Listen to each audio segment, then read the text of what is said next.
এই দোল উৎসব পেরিয়েছে প্রেমিক বয়সের গণ্ডি। খুবই আনন্দিত লাগছে এই দোল পূর্ণিমায় সবাইকে নিয়ে একসঙ্গে দোল উৎসবে মেতে ওঠাতে। আর এই বয়সে কোনো বাড়তি কমতে কোনো সমস্যা না। হ্যাঁ, আমরা অতীতে যা করেছি আমার কাছে এখনও এই বয়সেও খুব আনন্দময় লাগতেছে। উৎসবের উন্মাদনায় ভাঙবে সাম্প্রদায়িকতার দেয়াল, ছড়িয়ে পড়বে সম্প্রীতির বার্তা, শক্তিশালী হয়ে গড়ে উঠবে ঐক্যের ভিত। দোল পূর্ণিমায় এমনটাই প্রত্যাশা ভক্তদের। আতিক মেজবালগ্ন, এখন ঢাকা। শেষ করছি এখন রাত দুপুর। চলে যাব নিয়মিত আয়োজন এখন চারদিকে, সেখানে আছেন সহকর্মী আরিফুল ইসলাম সাহাব। ধন্যবাদ যুথিকা। স্বাগত এখন চারদিকে। জাতীয় থেকে আন্তর্জাতিক, প্রান্তিক, জনপদ থেকে নগর, চারপাশে ঠিক কি ঘটছে এই মুহূর্তে তারই আয়োজন এখন চারদিক। সঙ্গে আছি আমি আরিফুল ইসলাম সাহাব। ইরানের প্রেসিডেন্ট ভবন ও সিকিউরিটি কাউন্সিলের কার্যালয়ে হামলার দাবি করেছে ইসরায়েলি প্রতিরক্ষা বাহিনী আইডিএফ। এছাড়া তেহরান সহ ইরানের একাধিক স্থাপনা ও লেবাননে হামলা অব্যাহত রেখেছে তেল আবিব। এছাড়া চলমান সহিংসতায় ইরানে মোট প্রাণহানির সংখ্যা বেড়ে দাঁড়িয়েছে 787 জনে। তবে তেহরানের প্রতিশোধের আগুনে জ্বলছে পুরো মধ্যপ্রাচ্য। ইরানে হামলা চললেও সরকারি কার্যক্রম চালু রয়েছে বলে এক্স পোস্টে দাবি করেন ইরানের প্রেসিডেন্ট মাসুদ পেজেশকিয়ান। এদিকে ইসরায়েলে একের পর এক আঘাত হানছে ইরানের ক্ষেপণাস্ত্র, বাড়ছে ক্ষয়ক্ষতি। এর আগে সৌদি আরব, কুয়েত, বাহরাইন, ইরাকের মার্কিন ঘাঁটি ও দূতাবাসগুলোতে হামলা চালায় তেহরান। হামলা অব্যাহত রয়েছে জ্বালানি অবকাঠামো সহ অন্যান্য স্থাপনাতেও। তবে ওমানে হামলার দাবি নাকচ করেছে ইরান। এদিকে হামলার জেরে সৌদি আরবের বিভিন্ন মিশনে সব ধরনের কনসুলার সেবা স্থগিত করেছে ওয়াশিংটন। এছাড়া সৌদি আরবে আরেক দফা হামলার বিষয়ে সতর্কতা জারি করেছে রিয়াদের মার্কিন দূতাবাস।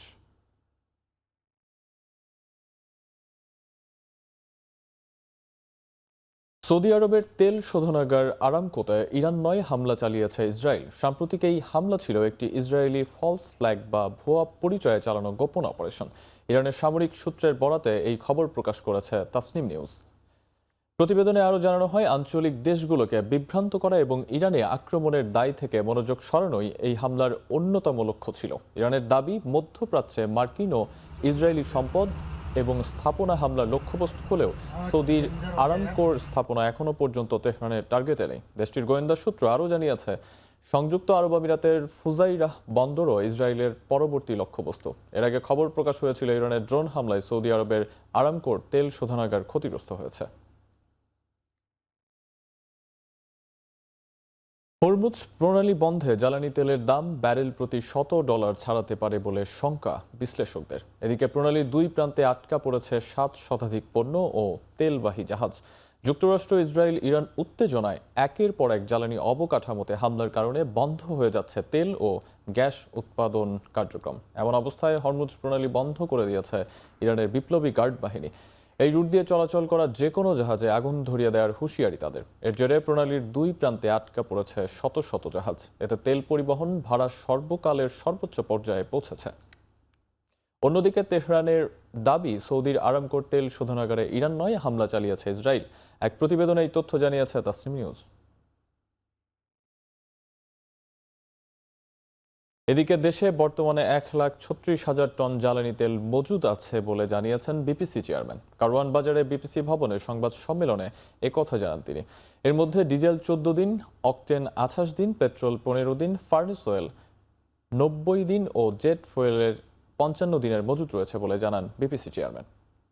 এর মধ্যে ডিজেল 14 দিন, অকটেন 28 দিন, পেট্রোল 15 দিন, ফার্নেস অয়েল 90 দিন ও জেট ফুয়েলের 55 দিনের মজুদ রয়েছে বলে বিপিসি চেয়ারম্যান জানিয়েছেন। এরই সাথে আরও তিনি বলেন, যুদ্ধ পরিস্থিতির উপর নজর রেখে তেলের বিকল্প বাজার খোঁজার বিষয়ে ভাবা হচ্ছে। তবে বর্তমানে দেশে যে পরিমাণ মজুদ রয়েছে তাতে দাম বাড়ার শঙ্কা নেই।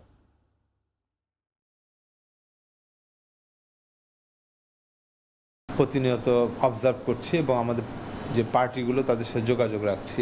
30 ডেজের জেট ফুয়েলের স্টক আর বাকিগুলো 14+ স্টক। এর পরবর্তীতে কি হবে সেটা তো আমাদের প্রসেসের মধ্যে আলোচনা হবে।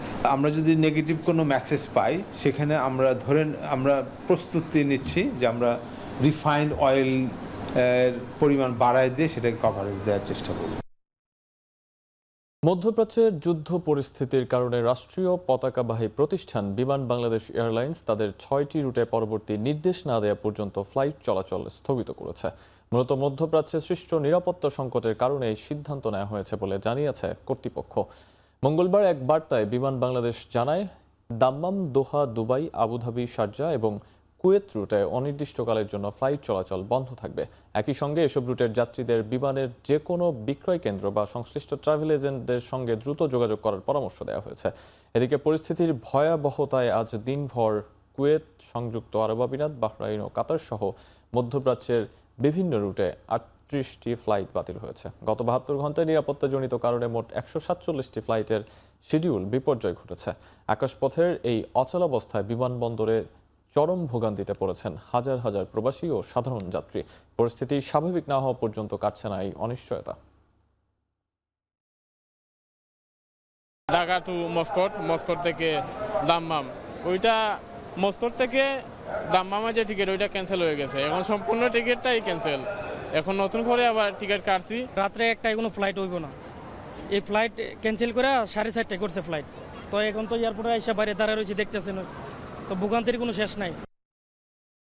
মধ্যপ্রাচ্যে চলমান যুদ্ধাবস্থার কারণে চট্টগ্রাম শাহ আমানত বিমানবন্দর থেকে সৌদি আরব ও ওমান ছাড়া মধ্যপ্রাচ্যের বাকি দেশগুলোতে ফ্লাইট চলাচল বন্ধ রয়েছে। মঙ্গলবার সকালে 7টি ফ্লাইট বাতিল হয়েছে। এ নিয়ে কয়েকদিনে মধ্যপ্রাচ্যগামী আগমনী মিলে মোট 32টি ফ্লাইট বাতিল করেছে কর্তৃপক্ষ। এতে স্থবির হয়ে পড়েছে বিমানবন্দরের ফ্লাইট অপারেশন কার্যক্রম। যুদ্ধের আগে প্রতিদিন গড়ে 19 থেকে 20টি ফ্লাইট চলাচল করলেও এখন তা কমে 4 ভাগের 1 ভাগে নেমে এসেছে। গত শনিবার থেকে সংযুক্ত আরব আমিরাতের দুবাই, আবুধাবি, শারজাহ ও কাতারের দোহায় ফ্লাইট চলাচল বন্ধ রয়েছে। এতে এয়ারলাইন্সগুলোর পাশাপাশি ক্ষতির মুখে পড়েছে বিমানবন্দর কর্তৃপক্ষ। 3 দিনে 3 কোটি টাকা ক্ষতি হয়েছে বলে জানিয়েছেন তারা।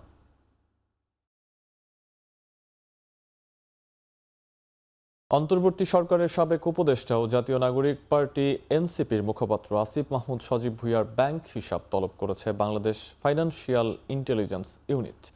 মঙ্গলবার দেশের সব ব্যাংক ও আর্থিক প্রতিষ্ঠানের কাছে সংক্রান্ত নির্দেশনা পাঠিয়ে তার অ্যাকাউন্টের তথ্য চাওয়া হয়েছে। ব্যাংকগুলোতে পাঠানো চিঠিতে আগামী 3 কর্মদিবসের মধ্যে আসিফ মাহমুদের ব্যক্তিগত অ্যাকাউন্টের সব তথ্য নথিভুক্ত করে বিএফআইইউতে পাঠানোর নির্দেশনা দেওয়া হয়েছে।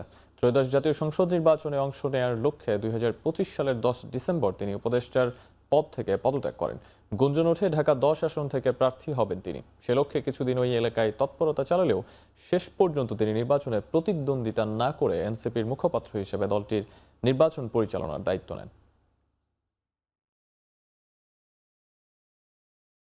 আগামী 10 মার্চ থেকে বগুড়ায় নয়, রাজধানীর কড়াইল বস্তি থেকে ফ্যামিলি কার্ড কার্যক্রমের আনুষ্ঠানিক উদ্বোধন করবেন প্রধানমন্ত্রী তারেক রহমান। এদিকে ঈদের আগেই খাল খনন কর্মসূচি উদ্বোধন করা হবে।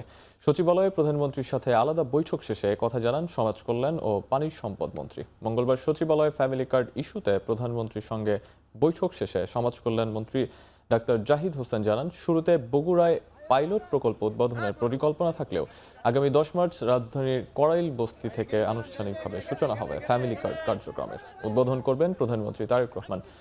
এদিকে দেশব্যাপী নদী, নালা, খাল ও জলাধার খনন এবং পুনর্খনন সংক্রান্ত সেলের অগ্রগতি পর্যালোচনার বৈঠক করেন প্রধানমন্ত্রী। বৈঠক শেষে পানি সম্পদ মন্ত্রী জানান, ঈদের আগেই খাল খনন কর্মসূচি উদ্বোধন করবেন প্রধানমন্ত্রী। উদ্বোধনের স্থল হিসেবে বিবেচনায় রয়েছে দিনাজপুর।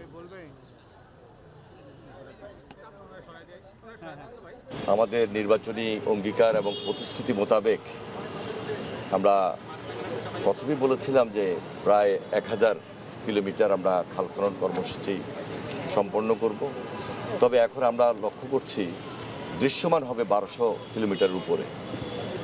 এর বাইরে আগামী 5 বছরে আমাদের যে নির্বাচনী প্রতিশ্রুতি 20,000 কিলোমিটার, তার চেয়ে বেশি আমরা সম্পন্ন করতে সক্ষম হব। নির্বাচনের শিডিউল ঘোষণা করা হয়েছে। যেহেতু নির্বাচনের শিডিউল ঘোষণা করা হয়েছে, নির্বাচন আচরণবিধিতে এই মুহূর্তে বগুড়া সদরে যাওয়া যেহেতু আচরণবিধি পরিপন্থী হবে, সেজন্যই মাননীয় প্রধানমন্ত্রী ঢাকার যে 17 আসনের যে কড়াইল বস্তি, কড়াইলে ইনশাআল্লাহ ওখানে উনি ফ্যামিলি কার্ড বিতরণের কর্মসূচি শুভ উদ্বোধন করবেন। মেট্রো রেল ও আন্তনগর ট্রেনের ভাড়ায় বয়স্ক, প্রতিবন্ধী এবং শিক্ষার্থীরা 25% ছাড় পাবেন বলে জানিয়েছেন সড়ক পরিবহন, রেল ও নৌ পরিবহন মন্ত্রী শেখ রবিউল আলম রবি। মঙ্গলবার বিকেলে সচিবালয়ে গণমাধ্যম কর্মীদের সঙ্গে আলাপকালে একথা বলেন তিনি। মন্ত্রী বলেন, যাদের বয়স 65 বছরের বেশি, যারা প্রতিবন্ধী এবং যারা শিক্ষার্থী রয়েছেন তারা নিজ নিজ আইডি কার্ড এবং ন্যাশনাল আইডি কার্ড ব্যবহার করে ট্রেনের ভাড়ায় 25% ছাড় পাবেন। আগামী কোরবানি ঈদের আগে এই সুযোগ চালু করা হবে বলেও জানান তিনি। মন্ত্রী আরও বলেন, বিগত সরকার রেল খাতে 1 লাখ কোটি টাকার বেশি উন্নয়ন কাজ করলেও প্রকৃতপক্ষে কোনো উন্নয়ন হয়নি। রেলের উন্নয়নে সরকার আন্তরিক উল্লেখ করে রেলমন্ত্রী বলেন, এখন যেসব ট্রেন চালু আছে তার গতি বৃদ্ধি এবং অল্প সময়ে যাতায়াত নিশ্চিত করতে দ্রুত উদ্যোগ নেওয়া হবে। অনলাইনে ওখানে অপশন থাকবে, আপনি আইডি কার্ড দেখালে 65 প্লাস হলেই আপনি ওই 25% ডিসকাউন্ট পেয়ে যাবেন। স্টুডেন্ট আইডি কার্ড শো করতে হবে এবং যারা ডিসেবল পিপল আছেন তাদের ক্ষেত্রেও যেটা হবে, তাদেরও একটা কার্ড আছে, হ্যাঁ, মন্ত্রণালয় থেকে দেওয়া আছে, সংস্থাপন থেকে, সেখান থেকে। পারস্পরিক সহযোগিতা অব্যাহত রেখে স্থানীয় পর্যায়ে আর্থসামাজিক উন্নয়নে নতুন সরকারের সাথে কাজ করার আগ্রহ প্রকাশ করেছে ভারত। মঙ্গলবার সকালে বাংলাদেশে নিযুক্ত ভারতীয় হাই কমিশনার প্রণয় কুমার ভার্মা সচিবালয়ে স্থানীয় সরকার মন্ত্রী মির্জা ফখরুল ইসলাম আলমগীরের সাথে দেখা করার পর সাংবাদিকদের এসব কথা বলেন।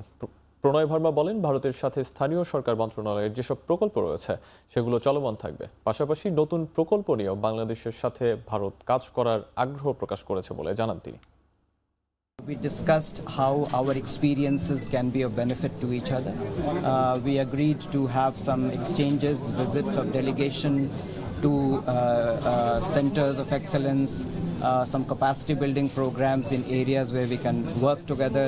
We agreed that we should look at new opportunities for connecting our policy focuses in this area in a manner that becomes mutually beneficial for both of us. 2 দিনের সফরে ঢাকায় এসেছেন যুক্তরাষ্ট্রের দক্ষিণ ও মধ্য এশিয়া বিষয়ক সহকারী পররাষ্ট্রমন্ত্রী পল কাপর। মঙ্গলবার রাতে দিল্লি হয়ে তিনি ঢাকায় পৌঁছান। বিমানবন্দরে তাকে স্বাগত জানান পররাষ্ট্র মন্ত্রণালয় ও ঢাকার মার্কিন দূতাবাসের কর্মকর্তারা। সফরসূচি অনুযায়ী পল কাপর বুধবার পররাষ্ট্রমন্ত্রী ডক্টর খলিলুর রহমান, অর্থমন্ত্রী আমির খসরু মাহমুদ চৌধুরী, জ্বালানি মন্ত্রী ইকবাল হাসান মাহমুদ চুকু এবং বাণিজ্য মন্ত্রী খন্দকার আব্দুল মুক্তাদিরের সঙ্গে বৈঠক করবেন। এদিন সন্ধ্যায় ব্যবসায়ী প্রতিনিধি দলের সঙ্গেও তার মত বিনিময় করার কথা রয়েছে। সফরের শেষ দিন বৃহস্পতিবার প্রধানমন্ত্রীর পররাষ্ট্র বিষয়ক উপদেষ্টা হুমায়ুন কবিরের সঙ্গে বৈঠক করবেন পল কাপর। এরপর রাজনৈতিক দলের নেতাদের সঙ্গে তার মত বিনিময় করার কথা রয়েছে। বুধবার সন্ধ্যায় পররাষ্ট্র মন্ত্রণালয় আয়োজিত ইফতার পার্টিতে অংশ নেবেন তিনি। সফরকালে অ্যাসিস্ট্যান্ট সেক্রেটারি কাপর নতুন বাংলাদেশের বিভিন্ন কর্মকর্তা ও ব্যবসায়ী নেতাদের সঙ্গে বৈঠক করবেন। বৈঠকে দ্বিপাক্ষিক বাণিজ্য, বিনিয়োগ সম্প্রসারণ, নিরাপত্তা সহযোগিতা বৃদ্ধি এবং ইন্দো প্যাসিফিক অঞ্চলে অভিন্ন স্বার্থ এগিয়ে নেওয়ার বিষয়গুলো নিয়ে আলোচনা হবে। ঢাকা উত্তর ও দক্ষিণ সিটি কর্পোরেশন পরিচালনায় প্রধানমন্ত্রীর কাছ থেকে বরাদ্দ চেয়েছেন প্রশাসকরা। বলেন, বিগত সরকারের ওয়ার্ক অর্ডার ভিত্তিতে কাজ করলে পরিচালনা ব্যবস্থা ভেঙে পড়বে। সচিবালয়ে প্রধানমন্ত্রীর সঙ্গে বৈঠক করে এসব কথা জানান ঢাকার 2 প্রশাসক এবং গাজীপুর সিটির প্রশাসক। জানান, শহর পরিচ্ছন্ন, সবুজায়ন এবং মশা নিয়ন্ত্রণের নির্দেশ দেন প্রধানমন্ত্রী তারেক রহমান। বৈঠক শেষে তারা গণমাধ্যম কর্মীদের বলেন, বিগত সরকারের আমলে 1400 কোটি টাকার ওয়ার্ক অর্ডার দেওয়া হয়েছে, অথচ সিটি কর্পোরেশন কোনো তহবিল নেই।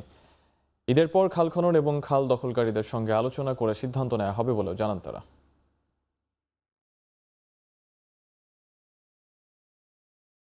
এবং যে সমস্ত টেন্ডার ওয়ার্ক অর্ডার তারা দিয়েছে, আমি বলেছি যেগুলো আমাদের ইমার্জেন্সি দরকার, ইমিডিয়েট দরকার, সেগুলো আমি দেখে তারপরে সেগুলোর ব্যবস্থা নেব। এর আগে ঢালাওভাবে তারা যে সমস্ত ওয়ার্ক অর্ডার দিয়েছে সেটার ভিত্তিতে কাজ করলে সিটি কর্পোরেশন কলাপস করবে, সেটার মধ্যে কোনোভাবে সেটা করা যাবে না। সাবেক প্রশাসক যিনি ছিলেন তিনি 10 তারিখে শেষ অফিস করে 34টি ফাইলকে সই করে গেছেন, যেখানে ফান্ড দিতে হবে, বিল দিতে হবে, আসলে কোনো টাকাই নেই।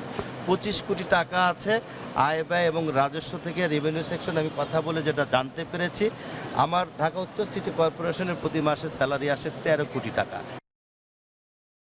বর্জ্য থেকে বিদ্যুৎ উৎপাদনের কাজ শুরুর কথা থাকলেও পরিবেশ অধিদপ্তরের কিছু বিধিনিষেধ থাকায় বিদ্যুৎ উৎপাদনের কাজে আগানো যাচ্ছে না বলে জানিয়েছেন ঢাকা উত্তর সিটি কর্পোরেশনের প্রশাসক মোহাম্মদ শফিকুল ইসলাম খান।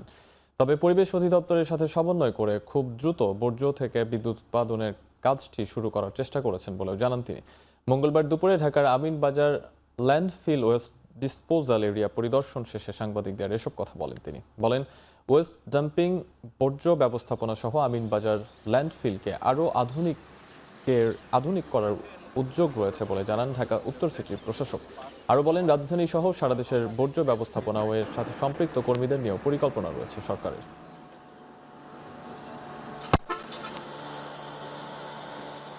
এখান থেকে বিদ্যুৎ উৎপাদন সহকারে ময়লাকে সবসময় ক্র্যাশ করার জন্য, ক্র্যাশ করে এটাকে থেকে বিদ্যুৎ উৎপাদন হবে, দুর্গন্ধমুক্ত হবে, এরকম একটা বিষয় নিয়ে সাবেক যারা ছিল তারা হয়তোবা কাজ করেছে। এখন আমি বর্তমানে দায়িত্ব পেয়েছি। আমাদের এই সাইড থেকে টোটাল রেডি আছে, শুধুমাত্র পরিবেশ অধিদপ্তর থেকে একটা ছাড়পত্রের বিষয় থাকে, চূড়ান্ত ছাড়পত্র যেটাকে বলো, এটা দিলে এটা কাজ শুরু হয়ে যাবে। পদত্যাগ করেছেন দুদক চেয়ারম্যান ডক্টর এম এ মোমেন এবং 2 কমিশনার মিয়া মোহাম্মদ আলী আকবর আজিজি ও ব্রিগেডিয়ার জেনারেল হাফিজ আহসান ফরিদ। মঙ্গলবার দুপুরে মন্ত্রিপরিষদ সচিবের কাছে পদত্যাগপত্র জমা দেন তারা। দুপুরে মন্ত্রিপরিষদ সচিব নাসিমুল গনির সঙ্গে সাক্ষাৎ করতে যান দুদকের চেয়ারম্যান ডক্টর মোহাম্মদ আব্দুল মোমেন। সাক্ষাৎ শেষে চেয়ারম্যান ও 2 কমিশনারের পদত্যাগের বিষয়টি নিশ্চিত হয়। অন্তর্বর্তী সরকারের গেল 12 December doctor M A মোমেনকে Dudok chairman হিসেবে নিয়োগ দেয়। এর 2 দিন আগে 10 ডিসেম্বর কমিশনার হিসেবে নিয়োগ পান অবসরপ্রাপ্ত জেলা জজ মিয়া মোহাম্মদ আলী আকবর আজিজি এবং অবসরপ্রাপ্ত ব্রিগেডিয়ার জেনারেল হাফিজ আহসান ফরিদ। এই পরিবর্তনের পর নির্বাচিত যে সরকার, সেই সরকারেরও প্রত্যাশা রয়েছে। সরকার তার সেই প্রত্যাশা মিট আপ করার জন্য নিশ্চয়ই আমাদের চেয়ে অধিকতর যোগ্য কমিশন এখানে স্থাপন করবেন এবং তাতে দুর্নীতি দমন কমিশন যেমন ভালো হবে, রাষ্ট্রেরও আমি বিশ্বাস করি উপকার হবে। আমরা যে সময়টুকু ছিলাম, যে সময়টুকু আমাদের দায়িত্ব ছিল, আমরা আমাদের দায়িত্ব পালন করার আপ্রাণ চেষ্টা করেছি। গণভোট অধ্যাদেশ ও জুলাই সনদ বাস্তবায়ন আদেশ কেন অবৈধ হবে না তা জানতে রুল জারি করেছেন হাইকোর্ট। সংবিধান সংস্কার পরিষদের শপথ সংবিধানের সঙ্গে সাংঘর্ষিক কেন নয় তাও জানতে চেয়েছে হাইকোর্ট। উচ্চ আদালতের রুলের ফলে গণভোট ও জুলাই সনদের বাস্তবায়ন ঝুলে গেল বলে জানিয়েছেন রিটকারী আইনজীবী। মঙ্গলবার বিচারপতি রাজিক আল জলিল ও বিচারক আনোয়ারুল আলমের হাইকোর্ট বেঞ্চ রিটের শুনানি করে এই আদেশ দেন। সংবিধানের সঙ্গে সাংঘর্ষিক হওয়ায় জুলাই সনদ ও গণভোট বাতিল চেয়ে সুপ্রিম কোর্টের 2 আইনজীবী রিট দায়ের করেন। ওই রিটের উপর প্রাথমিক শুনানি শেষে জুলাই সনদ বাস্তবায়ন আদেশ ও গণভোট অধ্যাদেশ কেন অবৈধ ও অসাংবিধানিক নয় তা জানতে চেয়ে রুল জারি করা হয়। শুনানিতে রিটকারী আইনজীবীরা বলেন, বিদ্যমান সংবিধানে গণভোট করার সুযোগ নেই। জুলাই সনদ বাস্তবায়ন আদেশও সংবিধানের সঙ্গে সাংঘর্ষিক। 4 সপ্তাহের রুলের ওপর চূড়ান্ত শুনানি শেষে রায় দেবেন হাইকোর্ট। উচ্চ আদালতের এই আদেশের ফলে জুলাই সনদ ও গণভোট বিচারাধীন বিষয় হয়ে যাওয়ায় সংসদের প্রথম অধিবেশনে এ নিয়ে আলোচনার সুযোগ থাকছে না।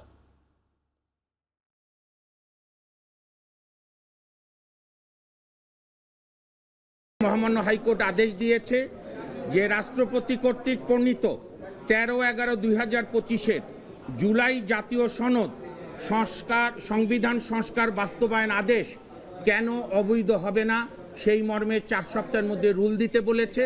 এবং আরও একটি গণভোট আদেশ, সেই গণভোট অর্ডিন্যান্স যেটা, সেটাও কেন অবৈধ হবে না সেই মর্মে রুল জারি করতে বলেছে। 5 আগস্টের পরে যে সংস্কার কর্মকাণ্ড পরিচালনা করার জন্য যে উদ্যোগ নেওয়া হয়েছিল, সেই উদ্যোগটাকে রাজনৈতিক মতকের বাইরে নিয়ে এসে আদালতের সাবজেক্ট ম্যাটার বানানো হলো। অতীতেও আদালতের সাবজেক্ট ম্যাটার বানানো হয়েছে যে সমস্ত বিষয়কে, যেগুলো রাজনৈতিকভাবে সেটেল করার বিষয় ছিল, তার কোনোটারই ভালো ফলাফল আমরা দেখতে পাই না। বাংলাদেশ টেলিভিশন ও বেতারে বিশেষ চাহিদা সম্পন্ন শিশুদের নিয়ে অনুষ্ঠান আয়োজন করা হবে বলে জানান তথ্য ও সম্প্রচার প্রতিমন্ত্রী ইয়াসের খান চৌধুরী। এবারের ঈদে টেলিভিশনে বিশেষ চাহিদা সম্পন্ন শিশুদের নিয়ে আয়োজন রাখার আশ্বাস দেন তিনি। মঙ্গলবার সন্ধ্যায় রাজধানীর গুলশান ক্লাবে বিশেষ চাহিদা সম্পন্ন শিশুদের কোরআন তেলাওয়াত প্রতিযোগিতা 2026-এর গ্র্যান্ড ফাইনাল অনুষ্ঠানে এসব কথা বলেন তিনি। এ সময় অন্যান্য দেশের মতো বিশেষ চাহিদা সম্পন্ন শিশুদের জন্য নানা ধরনের সুযোগ সুবিধা ব্যবস্থা করার কথা জানান তিনি। বলেন, পরিবহন ও ভবনে চলাফেরা করতে বিশেষ চাহিদা সম্পন্ন শিশুদের র্যাম্প স্থাপনে সরকারের ব্যবস্থা নিতে উদ্যোগ গ্রহণ করবেন তিনি। অন্তর্ভুক্তিমূলক সমাজ গড়ে তুলতে বিশেষ চাহিদা সম্পন্ন শিশুদের গুরুত্ব দিতে হবে জানিয়ে তিনি আরও বলেন, এই খাতে অনুদান কম, তাই বাড়াতে তাগিদ দিবেন তিনি। বিটিভির কথা বলেছেন বা বাংলাদেশ বেতার বা বিভিন্ন তথ্য মন্ত্রণালয়ের অধীনে বিভিন্ন প্রতিষ্ঠানে তাদেরকে সুযোগ দেওয়া যায় কিনা, অবশ্যই আমি জিনিসটা দেখব এবং আমি আপনাদেরকে একটু কথা দিতে পারছি, আগামীকালকেই আমি এই বিষয়ে একটি উদ্যোগ নেওয়ার চেষ্টা করব। এই ঈদে আমরা কোনো কিছু তাদের এই আমাদের এই বিশেষ চাহিদা সম্পন্ন সন্তানদেরকে নিয়ে কোনো অনুষ্ঠান করা যায় কিনা।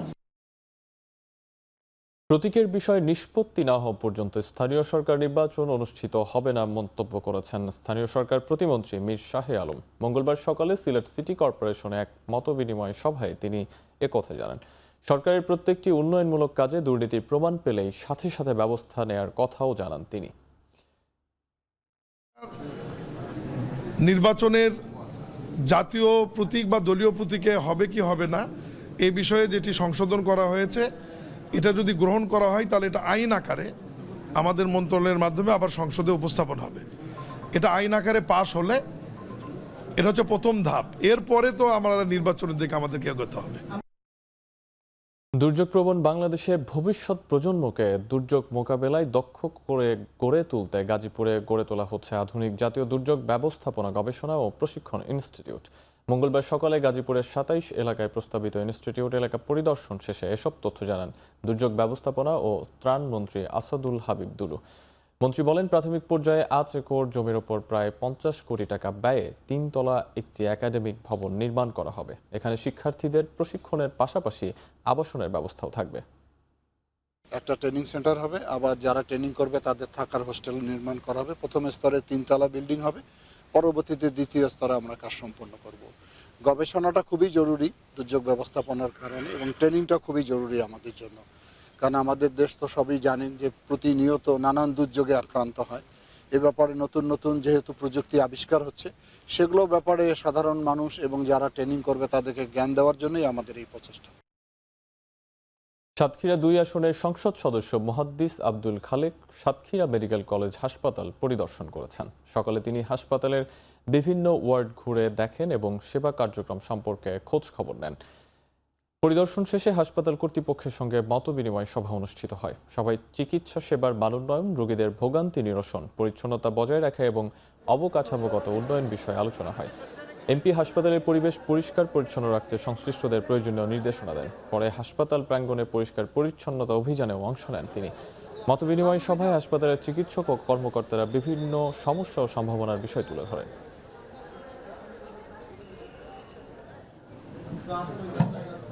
হাসপাতালের ভিতরে ময়লা আবর্জনা, এটা আমরা গল্প শুনি যে ওখানে গেলে পরিপাটি নাই, অপরিচ্ছন্ন, এটা ওটা।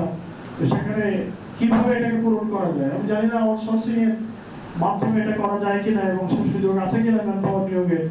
যদি থাকে তাহলে এটা একটা গুরুত্বপূর্ণ দিক যে হাসপাতালে আসলে যেন একটা মনোরম পরিবেশ দেখে মানুষের মন জোড়ায় যায়। সামাজিক ন্যায় বিচার প্রতিষ্ঠা এবং মানব কল্যাণে চিকিৎসক সমাজের ভূমিকা অনেক। স্বচ্ছতা, দায়বদ্ধতা ও মানব সেবার মানসিকতা নিয়ে চিকিৎসকদের জনগণের পাশে দাঁড়ানোর আহ্বান জানিয়েছেন জামায়াত আমির doctor Shafiqur Rahman. National doctors ফোরামের ইফতার মাহফিল ও আলোচনা সভায় একথা বলেন তিনি। ওয়েস্টার্ন বিশ্বে আমি এই কথাটা বারবার বলেছি, তারা বলে doctors next to the God. Allah তাআলা জীবন দেন আর ডাক্তার আমার জীবনটাকে সুস্থ রাখে। স্বচ্ছতা, বিবেকবোধ, দায়বোধ এবং দরদ নিয়েই যদি আমরা মানুষের প্রতি চিকিৎসার হারটা বাড়িয়ে দিই, আল্লাহ তাআলা দুনিয়ায়ও আমাদেরকে সম্মানিত করবেন, আখিরাতেও সম্মানিত করবেন।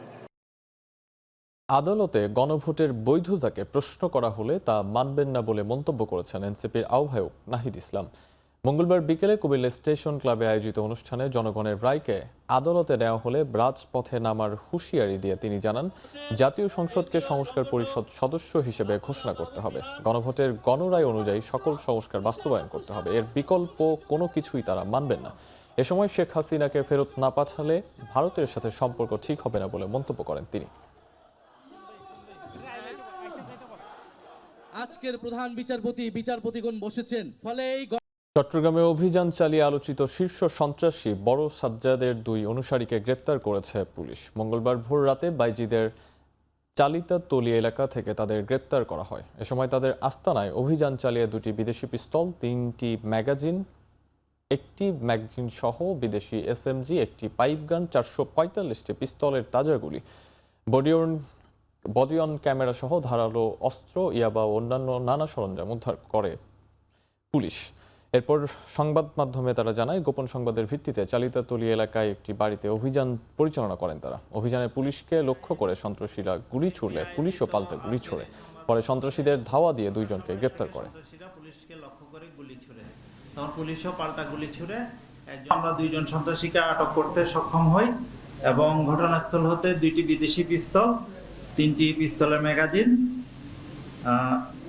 একটি ম্যাগাজিন সহ অটোমেটিক কার্বাইন যেটা আমরা এসএমসি বলে থাকি, স্ট্যান্ড মেশিন কার্বাইন, একটি 1 শুটার গান, 458টি পিস্তলের তাজা গুলি, 14টি শটগানের তাজা কার্তুজ এবং একটি খালি কার্তুজ যেটি পুলিশকে লক্ষ্য করে তারা ফায়ার করে, সেই ফায়ার এমটি কার্তুজটি উদ্ধার করি।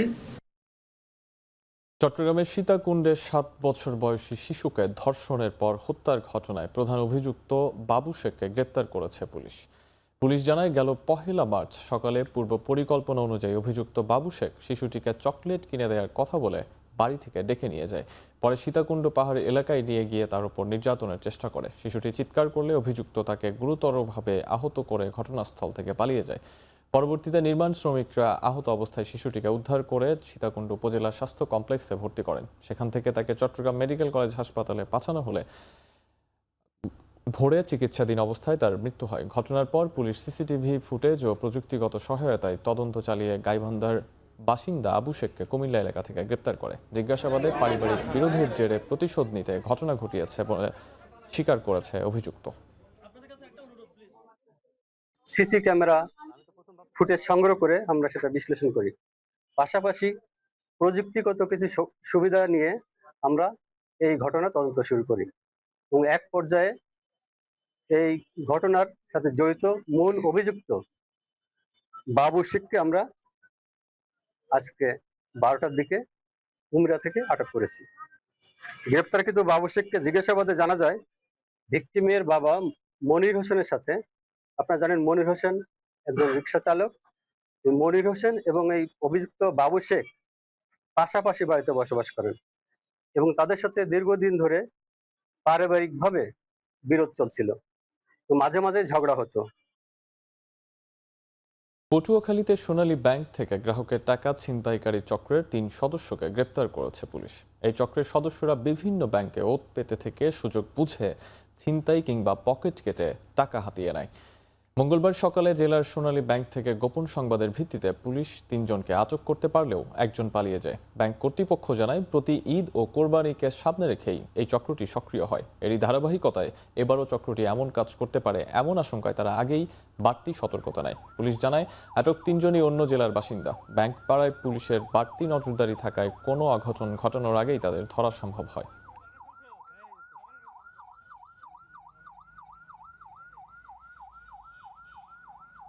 ঈদযাত্রায় ট্রেনের অগ্রিম টিকিট অনলাইনে বিক্রি শুরু হয় মঙ্গলবার সকাল থেকে। প্রথম দিনে বিক্রি হয় 13 মার্চের টিকিট।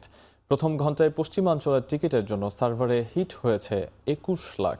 এছাড়াও দুপুর 2টা থেকে অনলাইনে বিক্রি হয় একই দিনে পূর্বাঞ্চলগামী ট্রেনের আগাম টিকিট।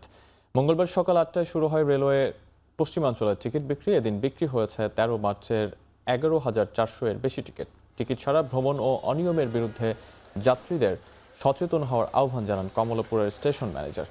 কালোবাজারি রোধে কঠোর নজরদারি ও প্রয়োজনীয় সব পদক্ষেপ নেওয়ার আশ্বাস দিলেন বাংলাদেশ রেলওয়ের ঢাকা বিভাগীয় কর্মকর্তা।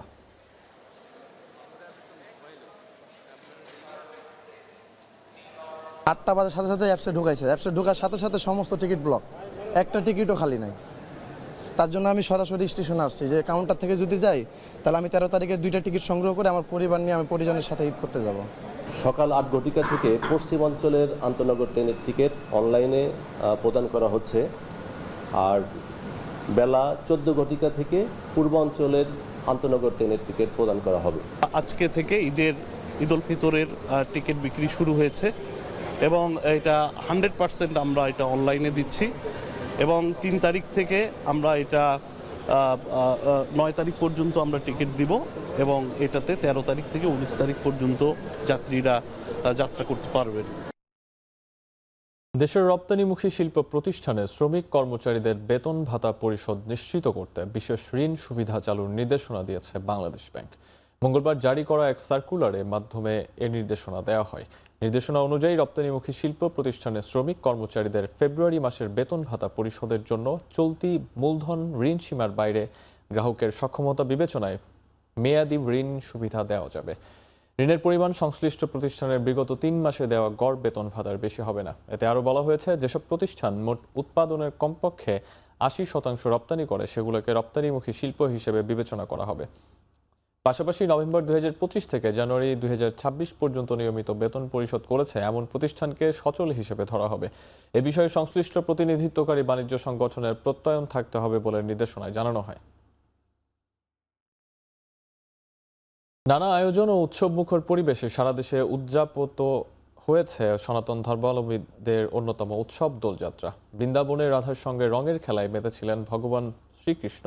সময়ের পথ বেয়ে সেটি রূপ নিয়েছে দোল পূর্ণিমায়। সেই স্মৃতি স্মরণ করেই একে অপরকে আবির রাঙানোর মধ্য দিয়ে দিনটি উদযাপন করে থাকেন সনাতনীরা। মঙ্গলবার সকালে ঢাকেশ্বরী জাতীয় মন্দির সহ রাজধানীর বিভিন্ন মন্দির ও স্থানে কীর্তনের মধ্য দিয়ে শুরু হয় উৎসব উদযাপন। ভক্তদের প্রত্যাশা, আবিরের রঙে কেটে যাবে বিদ্বেষ, সবাই মিলে গড়বেন দেশ। এদিন বিভিন্ন বয়সী ভক্তদের উপস্থিতিতে মুখর হয়ে ওঠে মন্দির প্রাঙ্গণ। দোল উৎসবের মধ্য দিয়ে ভ্রাতৃত্ব, সম্প্রীতি ও ভালোবাসার বার্তা ছড়িয়ে দেওয়ার কথা জানান অনুরাগীরা। সাম্প্রদায়িক সম্প্রীতির এই মিলন মেলা দেশ জুড়ে ছড়িয়ে পড়ুক এমন প্রত্যাশার কথাও জানান তারা।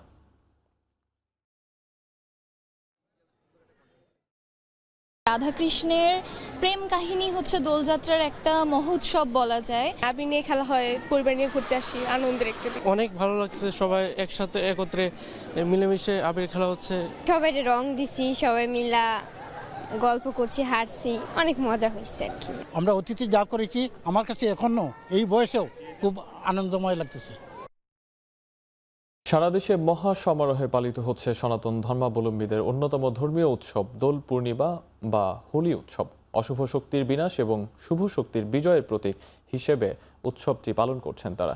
নারায়ণগঞ্জে দোলযাত্রা ও গৌর পূর্ণিমা উপলক্ষে বিভিন্ন মন্দিরে পূজা, হোমযজ্ঞ, প্রসাদ বিতরণ সহ বিভিন্ন ধর্মীয় অনুষ্ঠানের আয়োজন করেছে হিন্দু ধর্মাবলম্বীরা। সকাল থেকে শুরু হয়ে বিকেল পর্যন্ত চলবে এই উৎসব। বিভিন্ন জেলা থেকে আগত ভক্তবৃন্দের মেলবন্ধনের মধ্য দিয়ে পূর্ণ দোল পূর্ণিমা তিথিতে শ্রী শ্রী ঠাকুর অনুকূল চন্দ্রের 138তম শুভ আবির্ভাব বর্ষ স্মরণ মহোৎসব শুরু হয়েছে পাবনায়। উৎসবের দ্বিতীয় দিন উষালগ্নে মাঙ্গলিক ও প্রভাতে সমবেত প্রার্থনার মধ্য দিয়ে শুরু হয় এই উৎসব। এরপর ভগবান শ্রীকৃষ্ণের দোলযাত্রা উপলক্ষে আবির খেলায় মেতে ওঠেন ভক্তরা।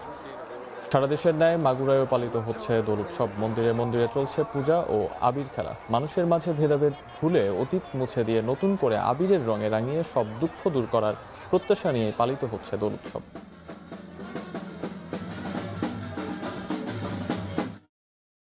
রমজান উপলক্ষে গ্রাহকদের জন্য নিয়ে এসেছে বিশেষ হেলিকপ্টার অফার, নিয়ে এসেছে মোবাইলে আর্থিক সেবাদানকারী প্রতিষ্ঠান নগদ। এই ক্যাম্পেইনের আওতায় কেনাকাটা করে পেমেন্ট করলে গ্রাহকরা পাচ্ছেন হেলিকপ্টার ভ্রমণের সুযোগ এবং আকর্ষণীয় ক্যাশব্যাক রিওয়ার্ড। ক্যাম্পেইনে অংশ নিতে গ্রাহকদের জুতা, পোশাক, online shopping, electronics, super store এবং রেস্টুরেন্ট সহ নির্দিষ্ট বিভিন্ন ক্যাটাগরির মার্চেন্টদের নগদ অ্যাপ বা ইউএসডি ডায়াল করে পেমেন্ট করতে হবে। মার্চেন্ট ক্যাটাগরি অনুযায়ী সর্বোচ্চ পেমেন্টের ভিত্তিতে পয়েন্ট তালিকার মাধ্যমে বিজয়ীদের নির্বাচন করা হবে। মূল পুরস্কারের পাশাপাশি নগদ গ্রাহকরা বিভিন্ন মার্চেন্ট পেমেন্টে 2000 টাকারও বেশি ক্যাশব্যাক উপভোগ করতে পারবেন। ঈদ উল ফিতর উপলক্ষে ব্র্যাংকস ইমার্ট ঈদ ক্যাম্পেইনে ঈদ উৎসব প্রতিদিন চালু করেছে, যেখানে ক্রেতাদের জন্য রয়েছে আকর্ষণীয় সব অফার ও সুবিধা। ক্রেতারা ব্র্যাংকস ইমার্ট ঈদ শোরুমে এসে অথবা অনলাইনে শপিং করে এই বিশেষ ঈদ অফার উপভোগ করতে পারবেন। ব্র্যাংকস ইমার্ট গুলশান 2 শোরুমে আনুষ্ঠানিকভাবে লঞ্চ করা হয় ঈদ উৎসব প্রতিদিন ক্যাম্পেইনের। এই ক্যাম্পেইনের আওতায় ক্রেতারা পাচ্ছেন সর্বোচ্চ 48% পর্যন্ত ডিসকাউন্ট। এছাড়াও প্রতিদিনের সারপ্রাইজ গিফট, বিভিন্ন ব্যাংকের অ্যাডিশনাল ব্যাংক অফার এবং 24 মাস পর্যন্ত 0% ইএমআই সুবিধা। গ্রাহকদের জন্য থাকছে বিশ্বসেরা ব্র্যান্ডের সবচেয়ে বড় প্রোডাক্ট রেঞ্জ এবং ইলেকট্রনিক্স পণ্যের ওয়ান স্টপ সলিউশন। ক্রেতারা পণ্য কেনার পর 24 ঘন্টার মধ্যে ইনস্টলেশন সুবিধাও উপভোগ করতে পারবেন। এই ক্যাম্পেইনের উদ্বোধন করবেন কোম্পানির ডিভিশনাল ডিরেক্টর ইয়ামিন শরীফ চৌধুরী। এছাড়া উপস্থিত ছিলেন প্রতিষ্ঠানটির উচ্চপদস্থ কর্মকর্তারা।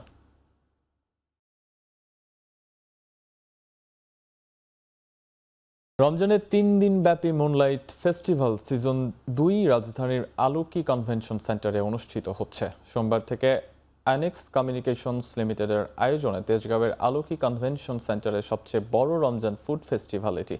বৈচিত্র্যময় ইফতার এবং সেহরি পরিবেশন থেকে শুরু করে মেহেন্দি কর্নার, কাওয়ালি সেশন এবং বাচ্চাদের জন্য একটি বিনামূল্যের খেলার জোন তৈরি করেছে আয়োজকরা। দেশবাসীর জন্য বিকেল 4টা থেকে ভোর 4টা পর্যন্ত বাহারি ইফতার ও সেহরির আয়োজনের ব্যবস্থাও রেখেছে আয়োজকরা। সংঘাতের মাঝেই ভূমিকম্পে কেঁপে উঠল ইরান।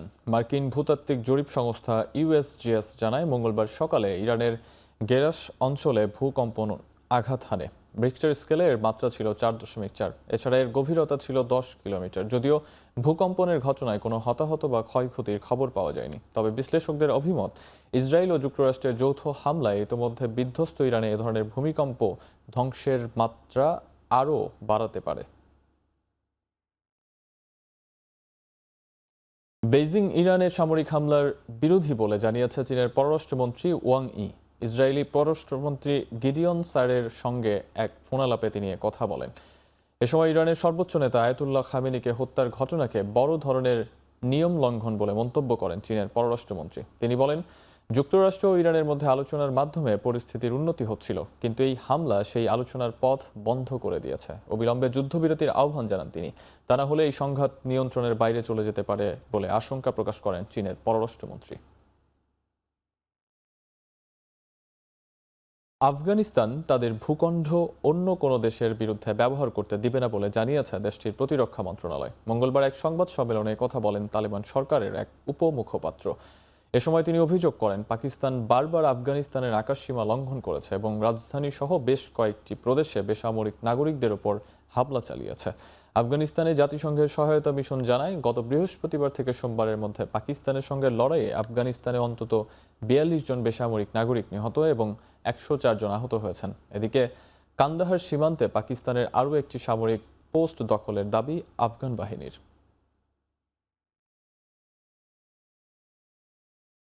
এবারে খেলার প্রসঙ্গ। টি-20 বিশ্বকাপে ভারত পাকিস্তান ম্যাচে নো হ্যান্ডশেক ইস্যুতে মুখ খুলেছেন দক্ষিণ আফ্রিকান টেস্ট অধিনায়ক Temba Bavuma. Bharat Pakistan match মানেই উত্তেজনা, আবেগ আর কোটি ভক্তের নজর। তবে এবারে টি-20 বিশ্বকাপে ভিন্ন নজির দেখল ভক্তরা। ভারত পাকিস্তান ম্যাচ শেষে নেই সেই চিরাচরিত কর্মদন। দক্ষিণ আফ্রিকার অধিনায়ক টেম্বা বাভুমা বলেছেন, বাইরে থেকে দেখতে এই দৃশ্য ক্রিকেটে ভালো বার্তা দেয় না। যদিও দুই দেশের রাজনৈতিক পরিস্থিতি নিয়ে খুব একটা জানেন না তিনি। একই কথা শোনা গিয়েছে সাবেক ইংলিশ ক্রিকেটার ও বর্তমান ধারাভাষ্যকার মাইকেল ভনের কথাতেও। ক্রিকেট যেখানে ভদ্রলোকের খেলা, সেখানে কর্মদনের অভাবে প্রশ্ন, মাঠের লড়াই কি মাঠেই সীমাবদ্ধ থাকবে নাকি রাজনীতি প্রাধান্য পাবে?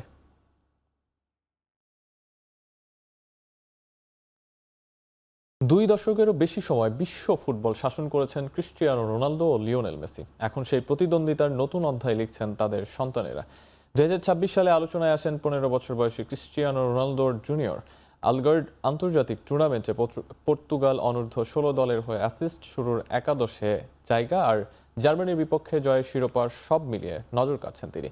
এক বছরের মধ্যে বয়সভিত্তিক পর্যায়ে এটি তার তৃতীয় আন্তর্জাতিক ট্রফি। অন্যদিকে যুক্তরাষ্ট্রে ইন্টার মায়ামির একাডেমির অনূর্ধ্ব 8 দলে খেলছেন চিরো মেসি। ওয়েস্টার্ন কাপে গোল করে দলকে শিরোপা জিতিয়েছেন তিনি। গ্যালারিতে বসে খেলা উপভোগ করছেন গর্বিত বাবা মেসি। রোনালদো মেসির লড়াই এখন নতুন প্রজন্মের ভিন্ন মহাদেশে, কিন্তু একই স্বপ্নে। দেশের প্রতিযোগিতামূলক গেমিং অঙ্গনে নতুন সুযোগ নিয়ে এসেছে গট ই স্পোর্টস। 10 লাখ টাকার প্রাইজ পুল নিয়ে শুরু হতে যাচ্ছে পাবজি মোবাইল ন্যাশনাল চ্যাম্পিয়নশিপ 2026। পুরো টুর্নামেন্টটি অনলাইনে অনুষ্ঠিত হবে। এরই মধ্যে অনলাইন ভিত্তিক এই টুর্নামেন্টের নিবন্ধন শুরু হয়েছে। দল হিসেবে প্রতিযোগীরা এই টুর্নামেন্টে অংশগ্রহণ করতে পারবেন। সেমিফাইনাল পর্বে 32টি দল অংশ নেবে। এর মাঝে পাবজি মোবাইল রাইজিং স্টার থেকে 3টি দল এবং পাবজি মোবাইল অ্যাসেনেশন কাপ থেকে একটি দল আমন্ত্রিত হিসেবে অংশ নিচ্ছে। বাকি 28টি দল প্রতিযোগিতার মাধ্যমে উঠে আসবে। সেমিফাইনাল থেকে গ্র্যান্ড ফাইনালে জায়গা করে নেবে 16 দল। ফাইনালে প্রাইজ পুলের চেয়েও বড় আকর্ষণ, সেরা 4 দল সরাসরি দক্ষিণ এশিয়া কোয়ালিফায়ারে অংশ নেওয়ার সুযোগ পাবে। আগামী এপ্রিলে পাকিস্তানে হয় বাছাই পর্বে ভালো করলে আন্তর্জাতিক মঞ্চে খেলার সুযোগ পাবেন প্রতিযোগীরা। প্রিমিয়ার লিগে গুরুত্বপূর্ণ ম্যাচে মাঠে নামছে লিভারপুল। এছাড়াও খেলবে ব্রেন্টফোর্ড, বোর্নমাউথ, এভারটন, সান্ডারল্যান্ডের মতো দলগুলো। লিগে এবারের মৌসুমটা খুব একটা ভালো যাচ্ছে না লিভারপুলের। শেষ 3 ম্যাচ জিতলেও 28 ম্যাচে 48 পয়েন্ট নিয়ে টেবিলের 5 নম্বর অবস্থান করছে অলরেডরা। চ্যাম্পিয়ন্স লিগে জায়গা নিশ্চিত করতে চাইলে শীর্ষ 4-এই থাকতে হবে আর্ন স্লটের শিষ্যদের। ফলে প্রতি ম্যাচই দলটির জন্য গুরুত্বপূর্ণ। এ অবস্থায় আজ রাত 2:15টায় উলভারহ্যাম্পটন ওয়ান্ডার্সের মাঠে খেলতে নামবে লিভারপুল। লিগের অন্য ম্যাচে ঘরের মাঠে ব্রেন্টফোর্ডের বিপক্ষে খেলবে এএফসি বোর্নমাউথ। বার্নলিকে আতিথ্য দেবে এভারটন। লিগে দারুণ শুরু করা সান্ডারল্যান্ড জয়ে ফেরার লক্ষ্যে লিডস ইউনাইটেডের মাঠে খেলবে।